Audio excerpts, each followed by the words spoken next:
Hi friends, welcome to Saisha's channel. நம்ம சேனலை புதுசாக பார்க்குறீங்கன்னா சப்ஸ்கிரைப் பண்ணிக்கோங்க. மறக்காமல் பக்கத்தில் இருக்க பெல் ஐக்கான் கிளிக் பண்ணிக்கோங்க. அப்போ தான் நான் அப்லோட் பண்ணுற எல்லா வீடியோஸும் உடனே வரும். இன்றைக்கி நம்ம பார்க்க போகிற ரெசிபி ரொம்ப க்ரன்ச்சியாக கிறிஸ்பியாக இருக்க ஓமப்பொடி. குழந்தைங்களுக்குலாம் இது ரொம்ப பிடிக்கும். எப்படி செய்கிறதுன்னு பார்க்கலாம். இது செய்கிறது ரொம்ப ஈஸி. ஃபஸ்ட் நம்ம ஓமப்பொடி செய்கிறதுக்கு தேவையான ஓமம் எடுத்து தண்ணியில் ஊற வச்சுக்கலாம். நான் 2 ஸ்பூன் ஓமம் எடுத்திருக்கேன்.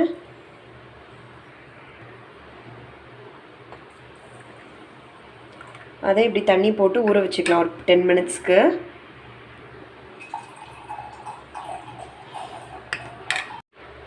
இப்போ ஒரு மிக்சிங் பவுல் எடுத்துக்கலாம். அதில் 2 கப் கடலை மாவு சேர்த்துக்கலாம்.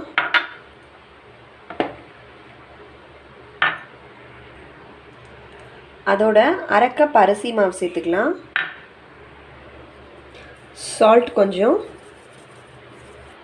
ஒரு 1/2 ஸ்பூன் மஞ்சள்தூள் சேர்த்துக்கலாம். ஒரு விஸ்க் வச்சு எல்லாத்தையும் நல்லா மிக்ஸ் பண்ணிக்கலாம்.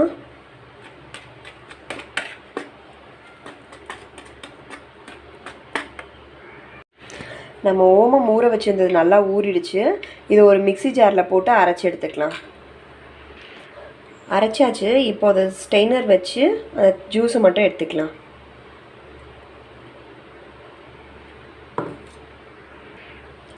இப்போ நம்ம எடுத்து வச்சுருக்க மாவில் இந்த ஓம தண்ணியை ஊற்றி நல்லா மிக்ஸ் பண்ணிக்கலாம்.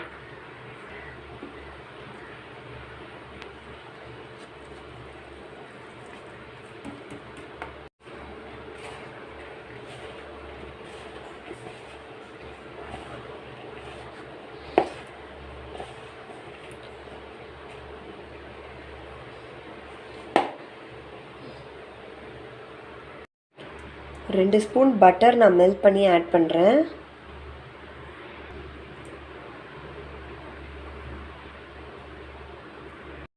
பட்டர் ஆட் பண்ணதுக்கப்புறம் எவ்வளோ தண்ணி நம்மளுக்கு தேவைப்படுதோ அந்த அளவுக்கு தண்ணி ஆட் பண்ணி இந்த மாதிரி பிசைஞ்சு வச்சுக்கலாம்.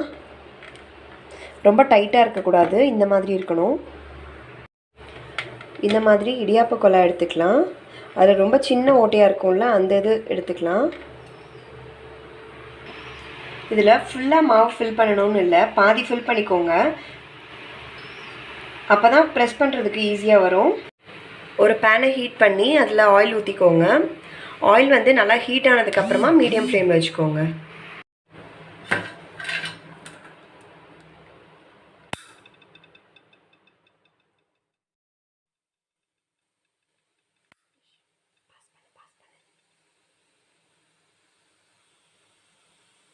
சைட் வெந்துருச்சு, அதை எடுத்து திருப்பி போட்டுடலாம்.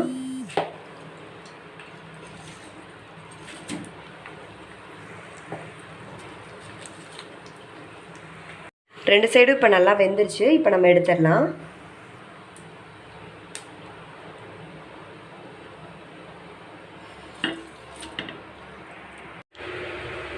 இப்போ நம்மளோட ரெசிபி ஓமப்படி ரெடி ஆகிடுச்சு.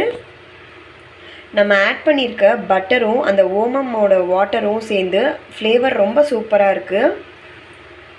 இது ரொம்ப ஈஸி தான் செய்கிறது. நீங்களும் உங்கள் வீட்டில் ட்ரை பண்ணி பாருங்கள். சின்ன குழந்தைங்களுக்குலாம் இது ரொம்ப பிடிக்கும். உங்களுக்கும் இந்த ரெசிபி பிடிச்சிருந்துச்சுன்னா லைக் பண்ணுங்கள், ஷேர் பண்ணுங்கள், கமெண்ட் பண்ணுங்கள். மறக்காமல் சப்ஸ்கிரைப் பண்ணுங்கள் நம்ம சேனலை. தேங்க்யூ. தேங்க்ஸ் ஃபார் வாட்சிங்.